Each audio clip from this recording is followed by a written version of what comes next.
change happens. So that's kind of what it looked like for me. Yeah. Wow. Thank you so much for sharing that. I really think that um, there's a lot of times, at least in my personal relationship with God, where I've gone to that place where I'm like, I can't ask that question. I can't doubt that way because it's wrong for me to have that sort of relationship with God. And I could definitely relate to you on that, where God just said, "Ask me, come to me," because God was just showing um, that God was big enough to absorb anything that I could Yeah, give him and that anyone else could give, and it was just really amazing to experience that. for sure. For Yeah. sure. And it's something you can't explain. I think it's got to be experienced, like grace. You know, Yeah. it's something you experience. It's hard to put into words. Oh yeah. I don't think we'll ever have the words for grace, No, definition, or anything. No, no no, way. no. For goodness um, sakes, no. no, not at all. Again, like, oh, your story is so beautiful. Thank you for sharing it. I'm just praying for you to be able, your story to be able to have comfort and encouragement for others who can definitely relate down that road. And as we're beginning to wrap up and everything, I know that in the Christian circle, the LGBTQ plus community, it's a very extremely controversial area, especially in the evangelical circle, with where you and I grew up. Mm, And it's so hard because there's not an easy solution, because you have people who are taking these issues as a moralistic standpoint. And then on top of that, orientation, gender, that's a huge core identity for each and every one of us. And when you're putting moralism and identity together, oh my goodness, like I can't imagine, the tug and pull that so many people have over that. And I believe right now, just evangelicals have been in kind of this rock and hard place where they want to honor God in a life where they are abstaining from things that they consider sinful. But at the same mhm, time, they're preaching to people, we're all created in God's image. And they want to proclaim that gospel to people, and they want that to be manifested to everyone that mhm, they pray and come across. And mm, with LGBTQ plus identities and so much more, I've heard so many heartbreaking stories of people who loved God, but they didn't feel that love back from God because of mm, um, how they were treated in the church. And mm, I've had a few friends who have expressed moments in their life where the shame was just so incredibly powerful, to the point where they began questioning their faith, or like you even mentioned, they began questioning even if they had the will to live. right. And so I know that this issue is not simple. It's not something that um, is going to be resolved overnight. And we're Mm, already seeing it now that churches are splitting over this. yeah. And I'm just wondering, with the perspective that you have, what do you think the Christian church could be doing better with the LGBTQ plus community, whether they support it or not?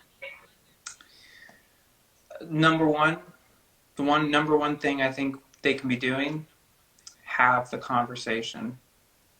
Have the conversation. There's a wonderful, wonderful, I can't say enough, I can't praise this organization enough for what they're doing, but their entire goal is to start the conversation. And this group is called the Reformation Project. I'm not sure if you've heard of them before, but um, uh, they have started doing this. And what they'll do is they'll go into churches. Sometimes these churches may not have any more than 50, 60 people in a congregation, but they will send someone, they will fly someone to these congregations, literally just to come out, and what they do is host a conversation. It's not a how many people can we get on this side or how many people can we get on that side. It's not that. It's literally coming before their congregation and actually bringing these passages that they've heard their entire life and seeing them applied in this way and seeing them historically addressed, not just in our own worldview. It's shocking how many people believe that Paul would have had the concepts of sexual orientation like we have today. He didn't have that. The Greeks didn't even have that. In fact, it was way more common back in that time period for them to believe that sexuality was really just fluid. It was kind of like just winging over here, winging over there, and it was actually very much used with power, social status, dominance. It was just so different than what we believe it is now. And so when people take scripture, we need to look at it through the entire lens of how it was written, specifically back then, and then try to get the application that God is trying for us to use today. Because it makes a world of difference. It makes a world of difference. Just like we needed to be able to see scripture differently so that we understand that the world revolves around the sun and not vice versa. So I do think the church needs to understand to have the conversation. We can't be scared of subjects anymore. If they're concerned for my generation, and in my generation, the generation below me that's coming up, something has to change.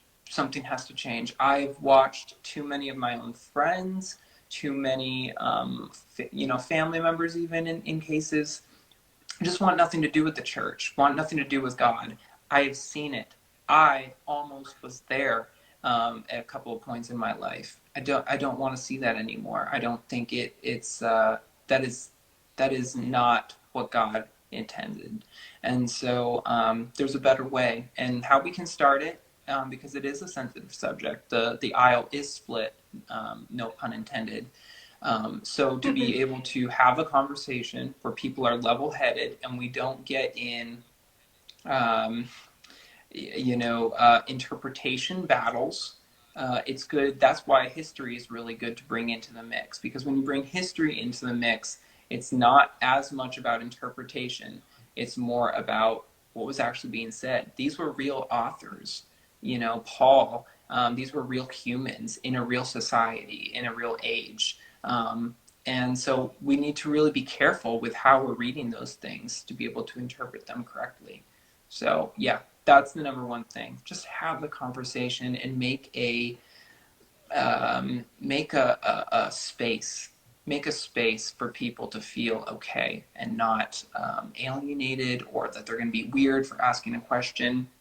Don't just go and try to, if someone comes out to you and says, oh, I'm gay or I'm bi or I'm trans or whatever, don't just go and try to push them into a new Bible study group. Maybe just sit there and listen to them and don't say a word. Just try to hear them first, allow them to feel safe. But then I think it's education. I really do. I think it's biblical education and historical education that we need for our congregations. Absolutely. Wow. I forgot to tell everybody that Ori is preaching this Sunday as well. So don't miss that. Oh, yes, for sure. Well, both my grandfathers were pastors on either side. I also have two uncles who are pastors on either side. So there's no shortage of words here. I definitely come by it honestly. So. Wow. Well, my goodness. My heart is just so refreshed. I am sensing all of the good vibes just through this conversation and everything.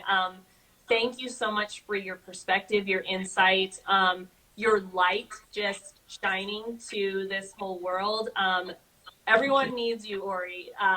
And I am so glad that you are making a decision to reverse the numbers and be here, because I know that God has you here for a purpose and intention, and I'm really excited to see where the rest of your journey goes. Is there anything else you wanted to add? Just this has been awesome. I think everyone, I'm Ori. I'm also Gregory, but Ori the artist is my handle on Instagram. But I just think everyone should know, like, this is what I want to do. I am 29 years old. My birthday is next month. I'll be 30, and it's really cool to be at what I think is like a new checkpoint in my life. this is what I want to do. And this is what I feel very passionate about, is linking with people who see the greater vision, who want to help people, really just want to help people, who want to love people well. I just don't, I don't think our world is full of enough love yet, even with all the love songs out there. We need Amen. more. So that's what my mission is. And so thank you, Biffy, for having me here and to share a little bit more. And this was just really amazing. I really enjoyed it and hope we do more. Thank you so much, Ori. I appreciate your time. I hope we do more. And everybody, I just want to say, follow Ori. It's Ori the Artist. Yeah. He just released his new single, Fire in the Flood. It is amazing. Buy the song, hit it on repeat, because you will just get a new message every single time you listen to it. That's right. That's right. Yeah. Thank you, Biffy. But thank you so much for your time, Ori. I hope to talk to you soon. We will, for sure. We'll stay in touch. All right. All my love and abundance. You take care, dear. You too. Thanks. Oh, man. That was amazing, right? Holy cow. Again, like, that is the things that God has just been, the people that God has just been bringing in my life, that I am just so grateful to come across with. And again, Ori, thank you so much for being on. I really appreciate it. I think it would be really great to do more of these. That was so awesome. And it went really well. And thank you all for watching.